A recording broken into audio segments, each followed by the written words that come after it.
In this video, I'm going to show you how to install step flashing and kick-out flashing while installing roof shingles. And if you're new to this channel, my name's Josh. Channel's all about DIY to save a ton of money. So be sure to subscribe, ring that bell so you get notification every time I release a new video, and hammer that like button for me. It's all I ask in return for making this video. So we got a lot to go over today, so let's get started. If you're wondering where exactly would you use step flashing, you would use step flashing like in this area here where a shingled roof is meeting into another side of a structure. So there you're going to have to install the step flashing at each row of shingle. And I'm going to show you up on the roof when we did that. And from my previous video, I showed you how we installed the shingles in this valley and how to shingle this roof. And if you'd like to check that out, I'll put a link to it in the description below. But I made a mock roof here on the porch that I'm going to show you how to install the step flashing because it's much easier to show you there than up on the roof. Here's the mock roof I set up in order to make this demonstration possible. You can see this is representing the roof. This is the drip edge. And typically you would have roof underlayment, nice and water shield here at the end. So if this mock roof looks a little different than my previous video when we actually were working on the roof, that's why. Here where it represents the corner in which the roof meets the structure is where we're going to start the step flashing. I'm going to be using a Merrimack step flashing. This comes in a pack of 50 for large projects like this roof. One side is painted black so that it matched the shingle, and then the other side is standard galvanized. Just make sure that it's galvanized because on a roof it does get exposure obviously. And if you'd like to check out this product, I'll put a link to it in the description below and tag it in this video. Here is the step flashing. This step flashing is 4 inches tall and 4 inches wide, and it's 8 inches long, and these are going to be for the architectural shingles that we installed on this roof. Now this is going to be the first piece, and we got to cut it and turn it into what's called kick-out flashing. So the kick-out flashing is going to come down here and then bend the kick out away from the side of the structure. So that way when water comes down this corner, it does not go in behind the siding. So it's very important to install the kick-out flashing at the beginning. And that way it goes into the guttering as well. So we're going to cut this to where the bend is going to be right here at where the end of the shingle is at the very edge of the eave. And we know that we have a 3/4 inch overhang. So if we hold this down, we know our overhang will hit here. So that's where we want to cut. We're going to use a pair of 10 snips. And in fact, these are the ones I've used in most of my videos. And all we have to do with this is cut at an angle starting about right here towards that 3/4 inch overhang. So right about here, a slight angle. And you could cut this straight as well, but I like to put a little angle on it. Now, the idea here is we want to bend this to where it will kick out from the side of the house.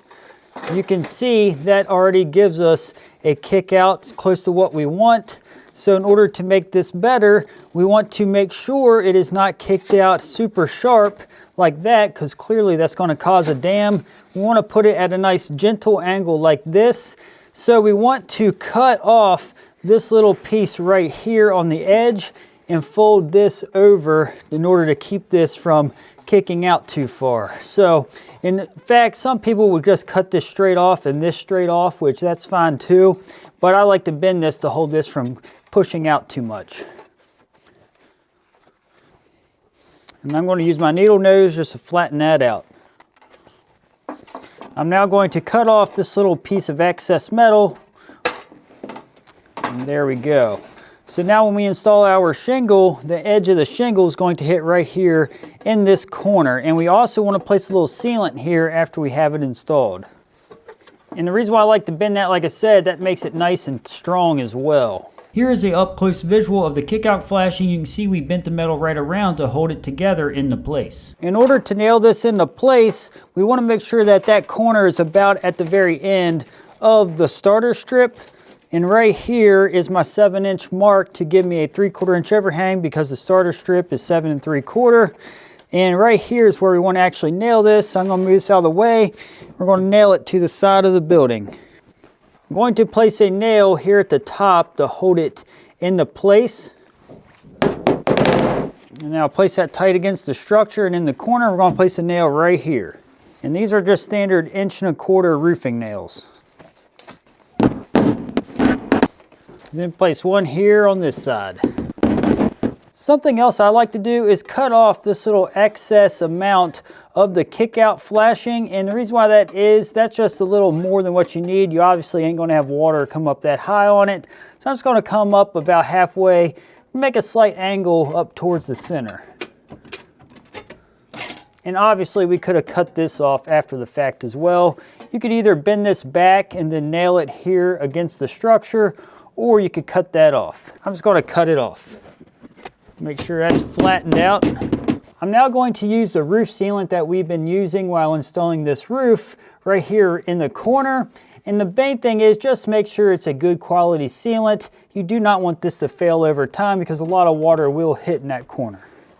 And just place a small bead right in here. And I'm now going to smooth that out. We now have the kick out flashing installed. You can see we are sealed down here in the corner, which is very important. Next, we install the starter strip, and you can see we're going to go right down that corner. And right here is our chalk line per se for our 7-inch mark.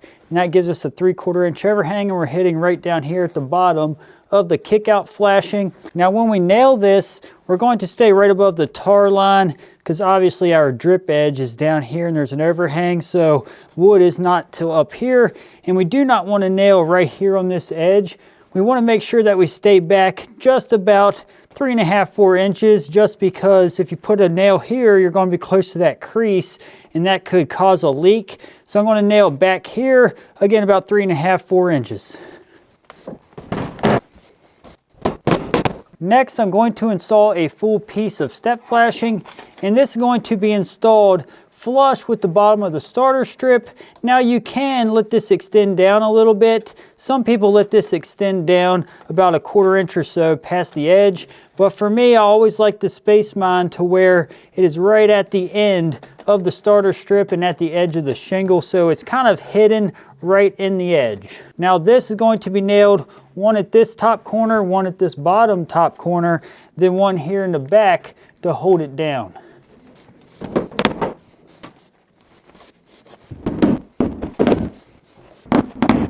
And something else I'll do, if it's a hard to reach area, like if the overhangs here are close, I'll sometimes just nail it right in the center and place one just because it's difficult to get nails in here.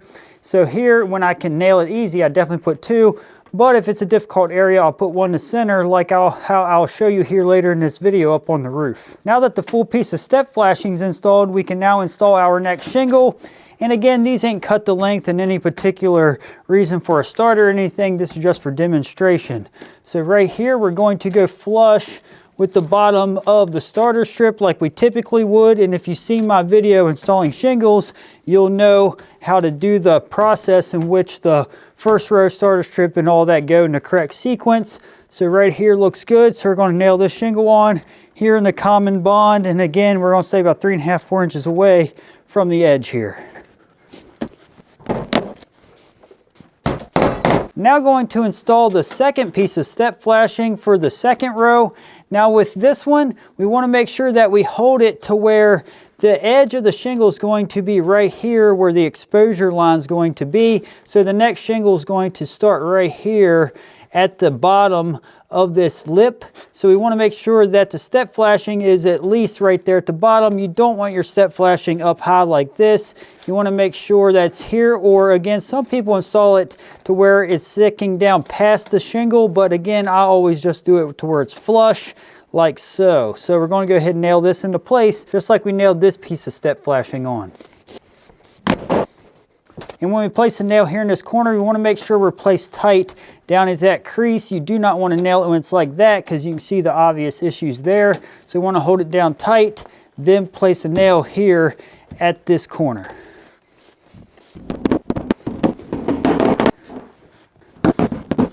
And you can see you just rinse and repeat that process. So now our next shingle will simply lay here, and it's going to cover up that step flashing just enough so you don't see it. Again, if it does expose to where you see that much showing, if you do hold down further, that's fine. But for me, I like to cover it up best I can, kind of conceal it, so that looks good. And now we just simply nail this shingle on and rinse and repeat this till we get up to the end of the roof. That's all there is to installing the step flashing. Now let's go up on the roof. I'll show you how we installed that and how we finish up at the peak. All right, before we get up on the roof, I want to mention something to you really quick, especially if you're a roofer, a plumber, or an electrician, or a service pro in general. If you've been following my channel for a while, you'll know I have had multiple jobs in construction, and I did install doors for many years where I had to go from house to house and from job to job. If I had something like Jobber that's directly on my phone to where I could run my business totally mobily, my life would have been a whole lot easier and a whole lot more stress-free. But because I didn't, things were a little more messy. So that's where Jobber comes into play. You can do all your scheduling, invoicing, and everything directly through your app. I've recently partnered with Jobber, and after checking out their app, I'm extremely blown away at all you can do off just the app on your phone. So if you'd like to check out Jobber, I'll put a link in the description below where you can get 35% off your first 3 months, or if you'd like to check out the 14-day free trial, you can do that there as well. So if you're a service-based business to where you need to go house to house and job to job, I highly recommend that you check out Jobber. As you can see here, you can start several rows like this, and we kept the shingles as long as possible so that way we could place more nails per shingle because it's hard to get the nail gun in under this overhang. And we got our step flashing going right up the side here. And also, whenever you do this, you do not want to place a nail here yet. You'll notice that we left a nail off because we have to lift this up in order to slide the shingle under it in order to install it. So keep this nail off if you start them like this. We just took 6 inches off one shingle, then it'd be a full shingle, 6 inches off, full one, 6 inches off, and we stepped them up like that to get them all started. In order to continue the rows of shingles, the end we did not nail, we lift up, and then we place a nail on the new shingle that continues the row at the very end, and then we place a nail at the end of that shingle in order to hold it into place, and then we nail it off in the common pattern that we typically would. We then place a nail at the end of the shingle that we originally left off. You can see we got the step flashing coming up this side, and then it goes down this side, and I'd like to show you how we did the peak. After we ran them together, we just ran a piece of metal across the top where they join together, and then just place sealant right there in that corner because there is a little bit of a gap there where they come together, but very minute, and that's the only way to get to come together, and place sealant. So that turned out really good. Because the overhang of the structure we're intersecting into is so low, it's going to block a lot of weather, so finishing up like this was fine with me. Now if you did have a lot of surface area of a wall where a lot of rain would hit and run down the wall, you might want to place flashing directly over the end cap that you see here. That way you know for sure water will not get in behind it. So essentially how this works, once water hits back in here in this corner, again because of this overhang, it's very unlikely much water gets back here, but if it does, it's going to follow right down the step flashing, and then it's going to hit the kick out flashing, and once we put our siding on, the J channel is going to sit down into here. Then we're going to siding over this, and we will place a really high quality sealant here where we cut this, and we can also place flashing tape in behind this as well right here when we go do our siding, just so it helps seal off this area well. So once the water dumps into this kick out flashing, it's then going to dump into your guttering, and then it's going to take it out away from your house. So that's how you install step flashing and kick out flashing on a shingled roof. We built this house from the ground up, and I did a video series step by step, starting with the excavation of the property, and I actually built a course where I staked out the house and drew up the plans and all the necessary things to get started. You can check out those videos by scanning the QR code that's on screen and become a channel member, or you can check the link in the description below. If you'd like to see how we shingled this whole roof behind me, check out this video. It'll help you out.